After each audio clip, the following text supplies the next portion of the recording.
All right, everyone, welcome back to the Business Blast podcast. I'm your host, Tyler Wagner, and today I have Colin Lake with us. He's the president of Trutelic. So, welcome, Colin. I'm excited to have you. I'm happy to be here to talk to you. Awesome. The first question I have for you, man, is what's the best story from your life that has an underlying valuable message? It's a hard one because there's so many good ones I could talk about, but the one I think would probably stand out to me and then hopefully to the listeners as well is I did a couple of years ago my first ultra marathon, and it was up in Pittsfield, Vermont on the Blood Route. It's called the Peak Ultra, and the idea is to get out there and race 52 miles over lots of hills and nasty, gnarly terrain up in Vermont. And people say if you're going to do an ultra, that shouldn't be your first one. That should be like one you aspire to after doing lots of them. So anyway, so I did it, and I had a plan to try and get that thing done in 10 and a half hours and place in the top 10, and that was what I ultimately wanted to get out of that thing when I walked into the race. So after 17 and a half hours on the course, I finally found my way to civilization, got myself back to the hotel room, took a shower, called 911 and headed to the hospital for hyponatremia, so I had low sodium content. So I guess the underlying valuable message was, I'm here still, so that's a pretty good thing, but it's good to bite off a little bit more than you can chew from time to time. I think that's a really important lesson for all of us. But if you're going to do that, you ought to prepare for not only what you want to get out of it, but the disasters that are inevitably going to arise from time to time. So. Yeah, totally. And the next question is what's the most valuable piece of information we should know that's within your expertise or industry? Well, the one thing that I'd say above all is this ability to focus on client value in everything you do and with everything you think about. So I'm in the software development industry, and if we keep thinking about ways to build this business in terms of creating more value for us or generating more revenue for us, it tends to get ourselves in a bad place. So if we continually work on the things that drive success for our clients, everything else falls in line. Things really don't feel like work for any of our employees. We have clients who are really happy, so the business is in fact successful and we are making a lot of money, but it's only because of that exclusive focus on that client value in everything we do and everything we think about. And it might tie in with this next question, but what's your best piece of overall business advice? So not like industry specific necessarily. Yeah, you're right. It does. I mean, it certainly would tie into that. And, this probably would be one that would resonate with most, and definitely something that people have heard about in the past is find something you're passionate about and do it. Figure out how to get yourself involved with that, even if it's not paying you what you wanted to pay you at the beginning.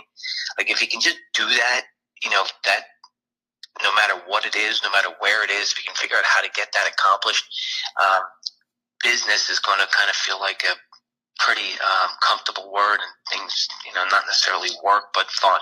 Yeah, I agree. So to dive a little deeper in that, I'm curious. So like, when people say like find something they're passionate about, like I feel like for myself, to give an example, like how I found that I love doing podcasts and like helping people with books is just by like true like trial and error, just like trying so many things, just so much action, and then like I finally find myself in a place where I love what I do. So for yourself, like how did you find that like software development or any other things? Like how did you find your passion? I'm glad you just went there because like software development isn't necessarily in my bailiwick. It's not necessarily what I'm great at, but what I am great at, what I am passionate about, and the thing I do care about is helping people manage their time better. Like I've always been an individual who manages his time really well, and I've been able to help others do the same. And so, like, there's ways to do it. You can consult with people. You can, be a coach to people. But those things have, I think, a chance to not have sustainable value. So if you can consult with people and coach people and then build a system for people that supports those ideas, that ultimately creates that lasting or sustainable value for the client. Yeah. So, and if you could give your younger self one piece of advice, what would it be? This is an easy one. I'm a really competitive person, and back when I was young, I'm 46 now, so it was a little while ago. If I talk about myself when I was 25 to 35, I never really engaged the competition much. In fact, I thought it was a really bad idea to talk with them. I thought my clients would think that I'm saying it's okay to be friends with these people, or these people are okay, and that wasn't the right thing to do. I wish I knew them better. I wish I helped them more, and I think if I did that, I probably would have been a whole lot more successful. And I know they would have been. I know my clients would have been. So it's pretty good advice. And in your opinion, what's the key to happiness? Well, I'll give you one word: is balance. And this is the way I think about it: is balance. If you have the ability to create balance in your life, I ultimately think it's easier to find that happiness. So, we've talked about before gratefulness. Being grateful for things, and if you have a balance between faith and family and business and your training, whatever you're training for in life in terms of working out and things like that, and your friends, and then you find which one of those is more important and prioritize them that way, and you keep all of those in line, I think it really creates this easy path toward a happy life and a truly sustainable happy life. And what's the best book you've read, and what was the number one thing you learned from it? So I'm a voracious reader. I can't get enough, and I only read nonfiction. I like things that have actually happened, and I like to learn more about history and those type of things. So the best book I've ever read is Lone Survivor by Marcus Luttrell. I don't know if you've ever read that. Oh, man, it's awesome. It's just so good. It's one of those books I got like about halfway through it, and I didn't want to read it anymore because I was reading so many pages that I'm like, if I pick it up again, I'm going to be almost finished a book, and I don't want to finish the book. Yeah, I know what you mean. Yeah. It was so good. But anyway, the whole idea is perseverance, and no matter what the situation is, no matter how dire the situation is, you just persevere through it, because ultimately you can succeed. This isn't necessarily from the book, but this would be the thing that I took from it.